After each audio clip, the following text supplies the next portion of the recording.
Hello, welcome. My name is Oliver Fenghour and today I'm going to talk to you about disability and the recruitment process. Having lived with a disability for a long period of time and having struggled to find employment for a long period of time, I found that recruiters don't always understand disability and how those disabilities manifest themselves in giving people an opportunity within employment. I have recently written LinkedIn articles talking about the processes that need to change.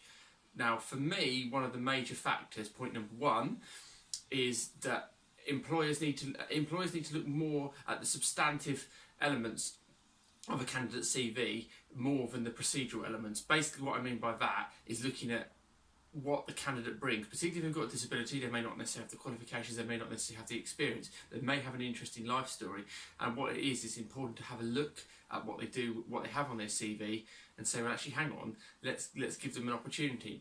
And for me personally, I feel that employers too often are looking just at solely what people have academic and experience-wise, and not looking at the more of the substance as a candidate, and particularly that penalises disabled people who may not necessarily have the qualifications and the experience that able-bodied candidates may have. Now, that is a real problem and a real concern. I mean, with my disability, Asperger's syndrome, take for instance, only 14% of people with Asperger's syndrome are in meaningful full-time employment. When you encompass that as a whole autism spectrum, that is 47%. Over 1 in 2 people on the autistic spectrum are not in employment. Now, to me, that is a sad and sorry indictment on society in this country, and it's something that the government and employers need to change. Point number 2 is disability confidence and positive about disability.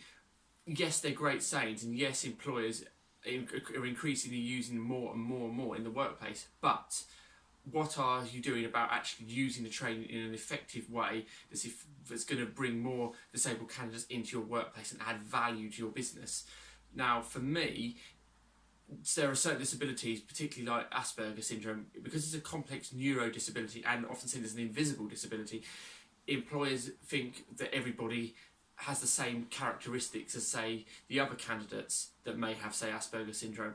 The reality is then they don't, and that's where I feel employers need to understand a bit more about the disability and its intricacies and subtleties. Now, if they do, you're going to have a more diverse workforce, particularly with people with complex disabilities, and also employers are going to feel confident about saying, well, I am positive about disability, and because I'm positive about disability, I feel that I can then transfer that to other disabilities and employ more people with disabilities, so therefore I'm achieving a workforce that's diverse and adds value to my business. And I think they are such important characteristics. I also think another thing that I touched upon in my LinkedIn articles is, particularly people on the autistic spectrum, subtext and jargon. Employers need to lay things out in more obvious terms and not use so much jargon, because that can be very confusing for particularly for people like myself with quite a complex invisible disability. Talking jargon and subtext, it goes over our heads. You need to be more honest and to the point, so therefore the candidate, myself for instance, is understanding what the expectation level is to answer that question, or actually what the characteristics are to be successful within that job.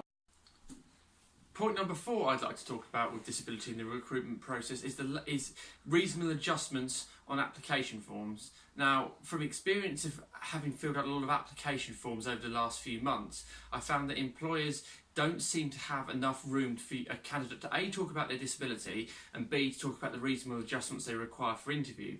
Now, if the employer is serious about giving you an interview or serious about employing you, not only should they have a box saying what your disability is under the Equality Act, they should also have sufficient space on their application form to say what your disability is and what the reasonable adjustments they can give you if they decide to offer you an interview. Now, for me, that should be a mandatory requirement for all employers to have on their application forms. And I think if employers are not actually doing that, then they should be fined or held to account for actually not providing that for disabled candidates.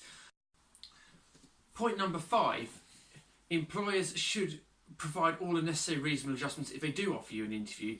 be that whether you're in a wheelchair and you need access to the building, whether you need extra time because of your handwriting, be that you have to have a visit before because you suffer with anxiety. The employer should be going the extra mile to give you that opportunity to make those reasonable adjustments. And I think that to me is absolutely essential. If you're going to employ more disabled people in the workforce, you've got to be giving them the necessary level playing field with able-bodied candidates. I mean, I personally this year have been fortunate on one or two occasions when I have had interviews for the employers that I've met have been fantastic at doing that. But they seem, unfortunately, an exception to the rule. We need more employers engaging actively with disabilities and disabled groups to actually give more people an opportunity and actually say, well, if we give you an opportunity, we're going to make sure you get the reasonable adjustments at interview and you're going to get reasonable adjustments when you start in the workplace.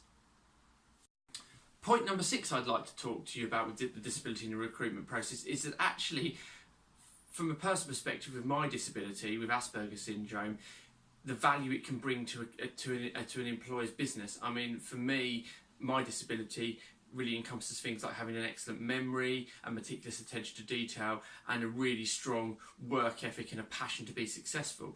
Now, I think personally, everybody's disabilities adds value to an employer's business, and I think actually by giving people an opportunity, what you're doing is you're creating an equal and diverse workplace, and actually instead of just saying it in your HR policy, you're actually delivering on it, and actually that's making you a better, more responsible business and more responsible in an employer, and people can say, actually, hang on, I want to work for this employer because they're delivering this.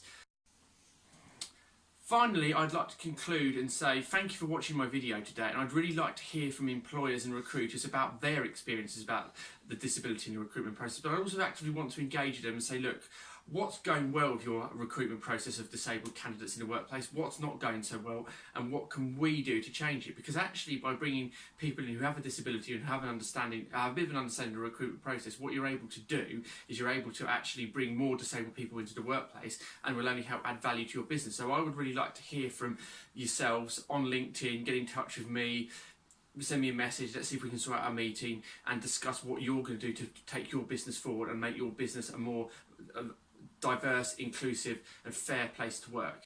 Thank you for taking the time to watch this video today.